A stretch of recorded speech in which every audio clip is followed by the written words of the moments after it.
Our first case is a 3-year-old male cat. He comes in with acute lethargy, vomiting, and anorexia. He is on physical examination obese and almost comatose. It would be noted that this kitty died shortly after the blood draw. So at this point, you should just pause this and look at all the different parameters that appear to be abnormal on him. We do have a CBC, a biochemical profile, and a urinalysis.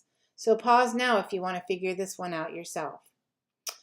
I have a book in front of me, so I can tell you what it says. But some of the things that we noticed in class yesterday, that his PCV was pretty high for a cat. His white cell count was 25,000, also high, but it's mostly SEGs. Along with this PCV of 50, we also have a total protein of 9. So it's likely that with the vomiting, that he's coming in quite dehydrated. His blood glucose is elevated at 285. BUN is elevated at 110, and his creatinine is really high at 7.5. So we definitely have some kidney problems going on here, which makes me want to go down right to this urine. So take a look at the urine. He's not concentrating, okay, even though he seems to be quite dehydrated. And he's also throwing these calcium oxalate monohydrate crystals. Many of you probably already know what the problem is at this point. Also noteworthy is his electrolytes are elevated, and I'm not going to be too concerned with these tests because we will not talk about them in this class. This cat actually was an antifreeze poisoning cat. So this was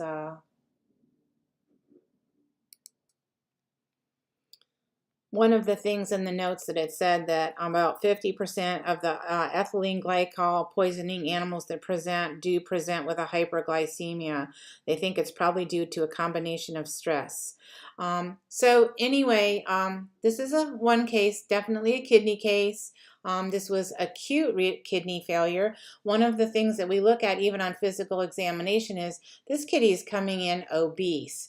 So it is likely he's not been in kidney failure for very long. So this would be acute kidney failure from the toxicity.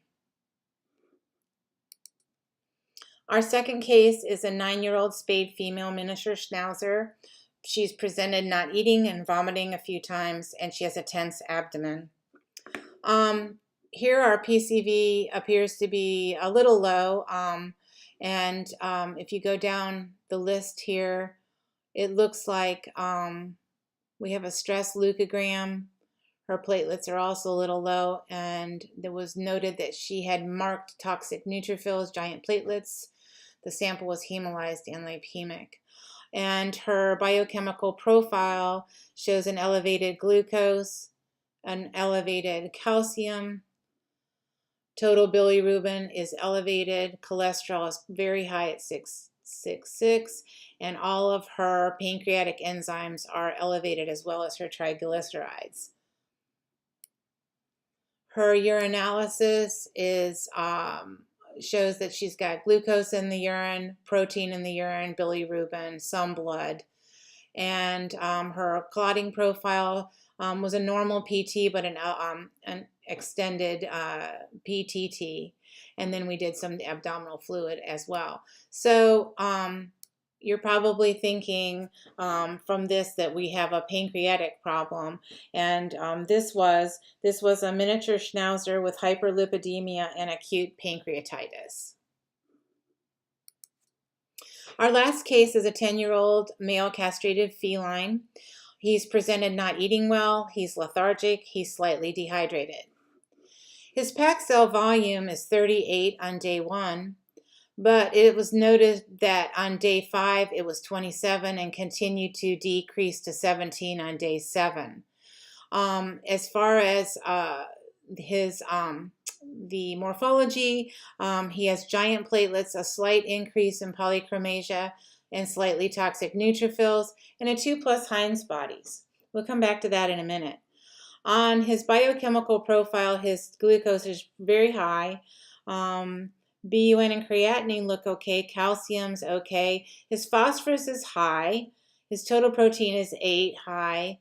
Albumin and globulin are both high, or it looks like the albumin is high.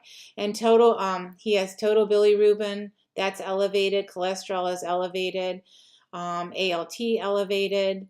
Sodium is a little bit low. And potassium is also low. So both of these electrolytes are low.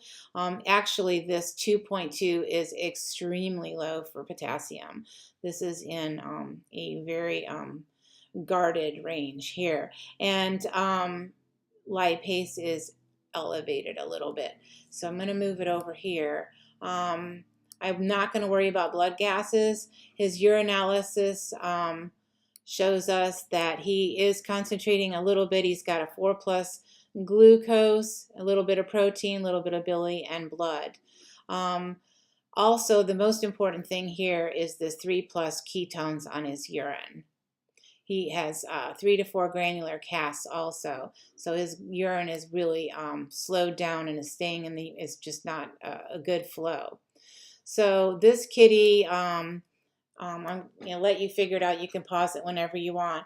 This was a diabetic ketoacidosis cat, and he had Heinz bodies due to the Heinz bodies forming with the severe diabetes. So the Heinz bodies is what's causing his anemia to get worse here, and it's secondary to diabetes, uncontrolled diabetes mellitus.